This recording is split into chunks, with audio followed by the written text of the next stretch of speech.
Devil से शादी। अब तक आपने सुना कि अंश के चिप्स छीनने की वजह से निमी का मुंह लटक गया। ये देखकर अंश उसे एक पैकेट खाने को दे देता है। अब आगे। रात का वक्त। रात के करीब 10 बज रहे थे। अंश अपने स्टडी रूम में सारी इन्फॉर्मेशन पढ़ रहा था। उन इन्फॉर्मेशन में उसे एक चीज़ दिखती है और वो ये होती है कि तनुश्री भी बचपन में एक अनाथ आश्रम में रहती थी और जिसमें तनुश्री रहती थी उसमें निमी भी रहती थी। ये बात अंश को काफ़ी शॉक करती है। पहले तो तनुश्री के बारे में कुछ पता नहीं चल रहा था और अब जब कुछ पता चला तो वो भी इतना शॉकिंग। ये बात अंश को समझ नहीं आ रहा होता है कि तनुश्री और निमी सच में एक ही आश्रम से हैं या फिर इस इन्फॉर्मेशन के साथ छेड़छाड़ की गई है। क्योंकि अगर ऐसा हुआ तो इसका मतलब यही है कि सामने वाले को निमी के बारे में पता है और उससे रिलेटेड सारी इन्फॉर्मेशन भी है। तभी उसने तनुश्री के पास्ट को निमी के पास्ट से लिंक कर दिया। अंश को ये बात किसी की साजिश सी लग रही थी। अंश खुद से बोला, ये मैटर तो उलझता ही जा रहा है। तनुश्री अनाथ नहीं थी, ये बात खुद संदीप ने मुझसे कही थी। फिर इसमें ऐसा क्यों लिखा हुआ है? अंश सब सोचते हुए वापस अपने रूम में आता है और देखता है निमी परेशान बेड पर बैठी हुई थी। उसे देख अंश ने पूछा, क्या बात है निमी, ऐसे परेशान क्यों हो? अंश की बात पर निमी उसकी तरफ देखकर बोली, मेरी मिता से बात हुई और उसने मुझे आदि के बारे में बताया। आप इसलिए मुझे बाहर नहीं जाने दे रहे थे। अंश को ये पता था कि वो ज़्यादा देर तक निमी से ये सारी बातें नहीं छुपा सकता है और आखिरकार निमी को सब पता चल ही गया। अंश आराम से निमी के पास आकर बोला, मैं तुम्हें परेशान नहीं करना चाहता था। आप भी ना अंश, सारी परेशानी खुद तक ही रखते हैं, कभी भी मुझे नहीं बताते। और मैं भी कैसे हूँ ना, कभी आपको देख के नहीं समझ पाती कि आप खुश हैं या नहीं या परेशान, कभी भी नहीं। निमी ने कहा, ऐसा इसलिए है क्योंकि मैं जब भी तुम्हारे साथ होता हूँ तो हमेशा खुश रहता हूँ, कभी भी दुखी या परेशान नहीं रहता। और रही बात तुम्हें बताने की, तो इसकी कभी मुझे ज़रूरत नहीं लगी, क्योंकि कोई भी परेशानी इतनी बड़ी नहीं है जो हमारे खुशियों के बीच आ जाए। अंश ने प्यार से निमी के गाल पर हाथ रखकर कहा। निमी अंश के गले लग के बोली, पर आपको कभी तो मुझसे कुछ शेयर करना चाहिए और इस शादी को तो मैं नहीं छोड़ूंगी। अंश हंसते हुए बोला, पहले तुम तो ठीक हो जाओ, चलने लायक हो नहीं अभी। बहुत जल्द ठीक हो जाऊंगी, फिर जाके उसके दांत तोड़ूंगी, निमी ने कहा। अंश निमी को सोने के लिए बोलता है, लेकिन निमी उसके बिना नहीं सोती है, इसलिए अंश भी निमी के साथ सो जाता है। अगले दिन अंश ऑफिस जाने के लिए रेडी हो रहा था, तभी निमी नींद से उठकर बोली, ये अच्छी बात नहीं है, आप मुझे छोड़कर जा रहे हैं। 2 दिन तक तुम्हारे साथ ही तो था, अब ऑफिस जाना पड़ेगा, काम भी तो करना है, अंश ने कहा। तो मुझे भी अपने साथ लेके चलिए, निमी बोली। ये सुनकर अंश को भी ये बात सही लगी और वो निमी को रेडी करके अपने साथ ऑफिस लेकर चला गया। इधर माला अपने रूम में आराम से सो रही थी और पंकज ऑफिस के लिए रेडी हो रहा था। तभी माला का फ़ोन बजा और वो उठ गई, लेकिन जैसे उसकी आँख खुली उसकी नज़र सीधे पंकज पे जा टिकी, जो अभी अपनी टाई बांध रहा था। माला एकटक बस उसकी मस्कुलर बॉडी को देखती रही। पंकज को जब ये पता चला कि माला उसे ही देख रही है तो वो माला की तरफ देखा, लेकिन माला को तो जैसे होश ही नहीं था। ये देख पंकज हंसने लगा, फिर उसके पास आकर बोला, निहारना हो गया। माला पंकज की बात सुनकर एकदम से होश में आई और उसे देखने लगी, जो उसके एकदम करीब आ गया था। पंकज को अपने इतने करीब पाकर माला शर्मा गई और उसने अपने आंखें नीचे कर ली।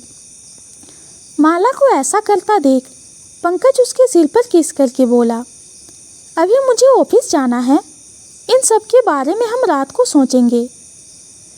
ये बोलकर पंकज माला के ऊपर से हट जाता है और रेडी होकर ऑफिस के लिए निकल जाता है।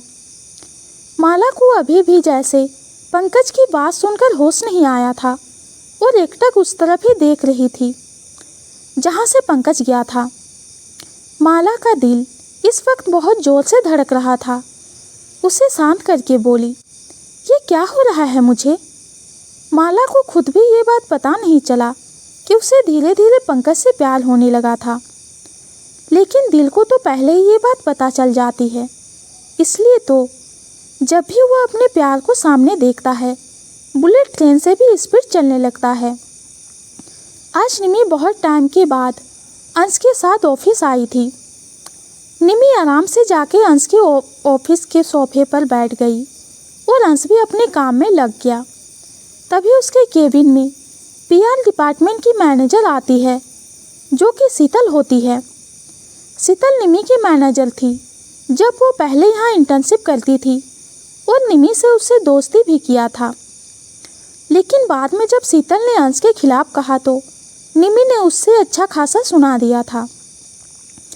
शीतल को देख निमी को सारी बातें याद आ जाती है, लेकिन वो कुछ रिएक्ट नहीं करती है। शीतल भी निमी को देखती है, पर अंश की वजह से उससे बात नहीं कर पाती है। निमी को यहाँ अंश के केबिन में देखना शॉकिंग तो था, लेकिन शीतल के लिए नहीं, क्योंकि उसे पता चल गया था कि निमी और अंश रिलेशनशिप में हैं। तो निमी का यहाँ आना कोई बड़ी बात नहीं थी। पर हमेशा की तरह शीतल को ये देखकर अच्छा नहीं लगा। वहीं निमी जब शीतल की आंखों की बदलती हुई एक्सप्रेशन देखती है तो अपने मन में सोचती है, मुझे हमेशा से लगता था कि शीतल अंश को पसंद करती है, और देखो इसका उतला हुआ चेहरा साफ साफ बता रहा है। अच्छा हुआ आज मैं अंश के साथ आ गई।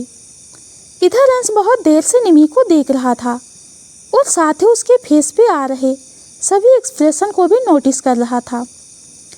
शीतल के जाने के बाद अंश उससे बोला, निमी क्यों ऐसे गुस्से से उसे देख रही थी?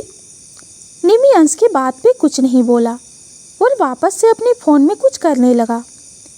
ये देख अंश हंसने लगा और फिर वो भी अपने काम में लग गया। हर्ष के ऑफिस में हर्ष अपने केबिन में बैठा हुआ था और अपने फ़ोन से कुछ सीसीटीवी फुटेज देख रहा था। जैसे जैसे वो फुटेज देख रहा था वैसे वैसे उसका गुस्सा बढ़ते जा रहा था, क्योंकि वो फुटेज अंश के ऑफिस का पार्किंग का था, जिसमें ये साफ दिख रहा था कि निमी अंश के साथ कार से बाहर आई। वो भी अंश के काफ़ी करीब थी और साथ ही अंश ने उसे सपोर्ट दिया हुआ था। हर्ष ये सब देख रहा था। तभी पवन अंदर आकर बोला, सर अब तक तो आपने वीडियो देख ही लिया होगा, तो अब मुझे लगता है कि अंश मित्तल और निमी मैम में कुछ तो रिश्ता है, क्योंकि सिर्फ इस वजह से कि निमी मैम उनकी बहन की फ्रेंड है, कोई इस तरह से उसके साथ बिहेव नहीं करेगा। हर्ष पवन की तरफ देखकर बोला, उनमें क्या रिश्ता है ये मुझे भी समझ आ रहा है, तुम्हें ज़्यादा एक्सप्लेन करने की कोई ज़रूरत नहीं है। हर्ष वो वीडियो देख पहले ही बहुत गुस्से में था और अब ये पवन का बोलना जैसे जले पे नमक का काम कर रहा था। हर्ष को पहले ही इस बात पे शक हो गया था कि अंश और निमी के बीच में कुछ है, क्योंकि उसने बहुत कोशिश की, लेकिन निमी के बॉयफ्रेंड के बारे में उसे पता नहीं चला। इसका मतलब साफ था कि वो कोई आम इंसान नहीं था और निमी अभी अंश के घर में रहती है, तो इस बात के चांसेस भी ज़्यादा थी, पर वही हुआ। हर्ष के इन्वेस्टिगेशन से यही पता चला कि जरूर अंश और निमी में कोई रिलेशन है। उसने आज तक अंश को कभी किसी लड़की के साथ नहीं देखा था, यहाँ तक कि अंश कभी अपने फैमिली मेम्बर्स के साथ भी नहीं दिखा। हर्ष को अंश के ऊपर शक हुआ और आज उसका शक यकीन में बदल गया, लेकिन अचानक ही हर्ष के दिमाग में कुछ आया और वो सोचते हुए खुद से बोला, इसका मतलब अंश को मेरे बारे में पता है, तभी तो उस दिन वो गिफ्ट भेजा था हर्ष अब ये सोचते हुए खुद को नहीं रोक सकता था, क्योंकि अंश को उसके बारे में पहले से ही पता था। इसलिए तो हर्ष को निमी से रिलेटेड इन्फॉर्मेशन ज़्यादा नहीं मिली थी, क्योंकि अंश ने पहले ही वो सब हाइड करवा दिया होगा और हर्ष के हाथ सिर्फ उतना ही इन्फॉर्मेशन लगी जितना अंश चाहता था। हर्ष ये सब सोच रहा था और दूसरी तरफ प्रताप कॉर्पोरेशन में गौरव अपने कबिन में गुस्से से बैठा हुआ था, क्योंकि आज एक प्रोजेक्ट उसके हाथ से निकल गया। उसे इस बात का बहुत गुस्सा था। ये पहली बार नहीं है जब उसके हाथ से प्रोजेक्ट निकला था, और तो और ऑफिस के अंदर भी लोग उसकी काबिलियत पर शक करने लगे। एक के बाद एक प्रोजेक्ट का निकलना ठीक नहीं है उसके लिए, वो भी इस वक्त जब संदीप ठीक हो चुका है और वो ऑफिस कभी भी टेक ओवर कर सकता है। ऐसे में गौरव को अपनी नींव मजबूत रखनी चाहिए, पर उसके हाथ से प्रोजेक्ट ही निकले जा रहे हैं। इस बात के गुस्से में आके गौरव अपने टेबल पर रखे हुए सामान को गुस्से से नीचे ज़मीन पर फेंक देता है।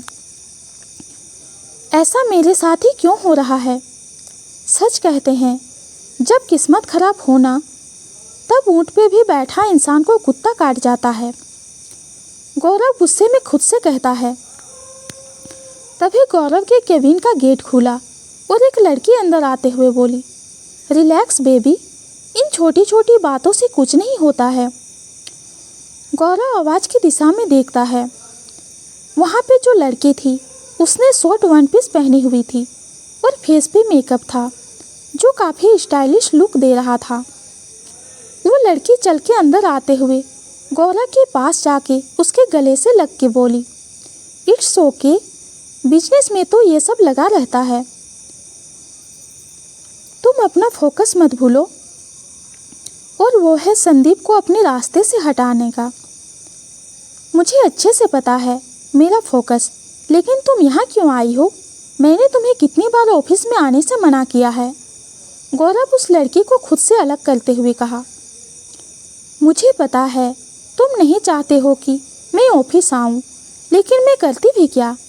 मैंने तुम्हें कितने कॉल किए थे, पर तुमने एक का भी आंसर नहीं दिया, और तो और 2 दिन से घर भी नहीं आ रहे थे। मुझे तुम्हारी याद आ रही थी, उस लड़की ने शिकायत करते हुए कहा।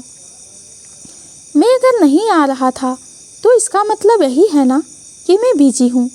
फिर तुम क्यों आ गई? तुम्हें अच्छे से पता है ना कि मॉम डैड को ये पसंद नहीं है, गौरव ने कहा। उन्हें तो मैं ही पसंद नहीं हूँ, पर मैं भी क्या करूँ, प्यार करती हूँ तुमसे, इसलिए खुद को रोक नहीं पाती हूँ तुम्हारे पास आने से। और यहाँ आके तुमने ये सब सुनना, तुम्हें पता है मुझे कितना हर्ट होता है, पर तुम्हें मुझसे कोई फर्क नहीं पड़ता है। सिर्फ अपने दिल को और अपनी ज़रूरत पूरी करने मेरे पास आते हो, उस लड़की ने दुखी होते हुए कहा। तन्वी, ऐसा नहीं है, मैं भी तुमसे प्यार करता हूँ और तुम जानती हो अभी सिचुएशन कैसी है।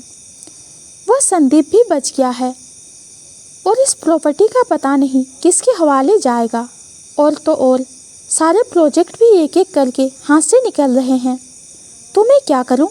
तुम दुखी मत हो, एक बार ये सब ठीक हो जाने दो, फिर मैं तुम्हें कभी कोई शिकायत का मौका नहीं दूंगा। लेकिन अभी के लिए तुम यहाँ से जाओ, मैं खुद आज रात घर आ जाऊँगा, गौरव ने उसे समझाते हुए कहा। यह लड़की तन्वी एक फेमस मॉडल है, इसलिए गौरव के पेरेंट्स को पसंद नहीं। गौरव की बात सुनने के बाद तन्वी वहाँ से चली गई और गौरव अपने असिस्टेंट को कॉल करके बोला, लगता है आजकल तुम्हारा ध्यान अपने काम में नहीं है। ये तन्वी मेरे केबिन में क्या कर रही थी? मैंने तुम्हें कहा था कि ये ऑफिस ना आए, पर तुम्हारा ध्यान तो पता नहीं कहाँ रहता है। वो तो अच्छा था कि आज डैड नहीं है यहाँ पर। गौरव उसे डांटने के बाद फ़ोन रखते हुए बोला, एक के बाद एक प्रॉब्लम आती रहती है यहाँ पर। कॉलेज में निमी को चोट लगने की वजह से वो कॉलेज नहीं आ रही थी, इसलिए मिता को अकेले ही कॉलेज आना पड़ा। मगर इस बात से कोई बहुत ज़्यादा खुश था और वो रियान था। क्योंकि अब उसे बहुत ज़्यादा टाइम मिता के साथ अकेले में मिलेगा। रियान और मिता इस वक्त कैंटीन में अकेले बैठे हुए थे। मिता रियान के चेहरे की खुशी देखते हुए पूछी, आजकल तुम कुछ ज़्यादा ही खुश नहीं दिखाई देते हो, आखिर क्या बात है? खुश? मैं नहीं तो 1 मिनट, मैं खुश क्यों नहीं रहूँगा? और वैसे भी मेरी खुशी सिर्फ 2 चीज़ों से होती है, पहली तुम्हारे साथ अकेले, और दूसरी जब मुझे उस छिपकली से लड़ाई करने में टाइम वेस्ट नहीं करना पड़ता है। रियान ने कहा। क्या तुमने निमी को छिपकली कहा? अगर मैंने उसे बता दिया ना तो वो घर से ही गोली मार देगी तुझे, मिता बोली। हाँ यार, ये भी है। वैसे अब पैर कैसा है उसका?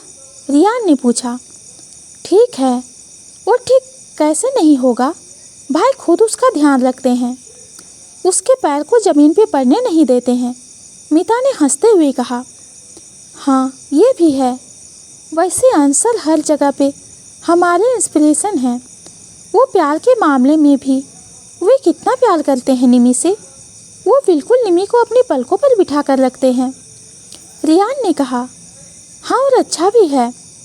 वैसे भी निमी को बचपन से कहाँ किसी का प्यार मिला है, शायद इसीलिए अब उसकी ज़िंदगी में इतना सारा प्यार है, मिता ने कहा। रियान मिता का हाथ पकड़ लेता है और उससे बोला, आज कहीं घूमने चलते हैं? वैसे भी अब एक ही लेक्चर बचा है। मिता रियान का बात सुनकर उसे मना नहीं कर पाई, क्योंकि रियान उससे कभी कुछ नहीं मांगता था। वो हमेशा से मिता की खुशियों का ध्यान रखता और कभी कुछ ऐसा नहीं करता जो मिता को हर्ट करे।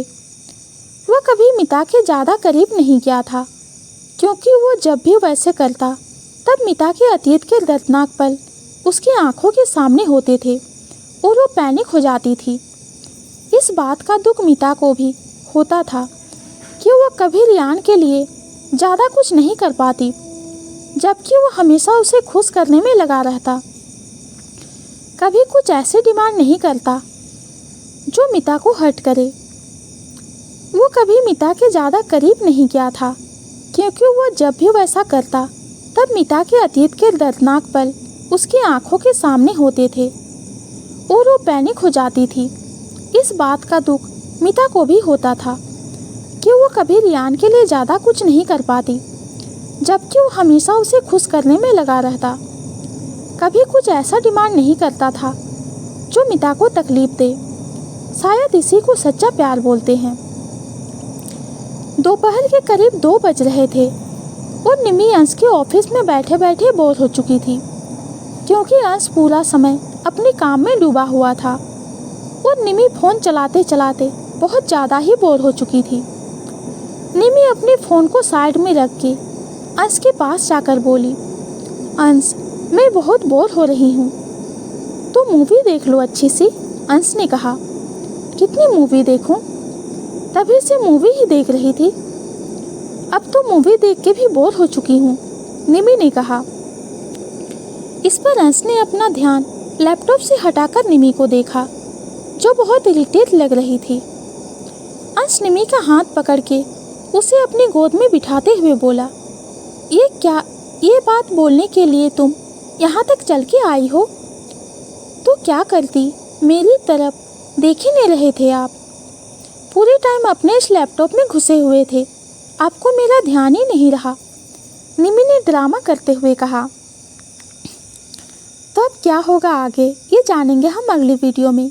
आज की वीडियो आप सबको कैसी लगी कमेंट में ज़रूर बताइए। कहानी पसंद आती है तो चैनल को लाइक और सब्सक्राइब कीजिए। कहानी सुनने के लिए आपका बहुत बहुत धन्यवाद।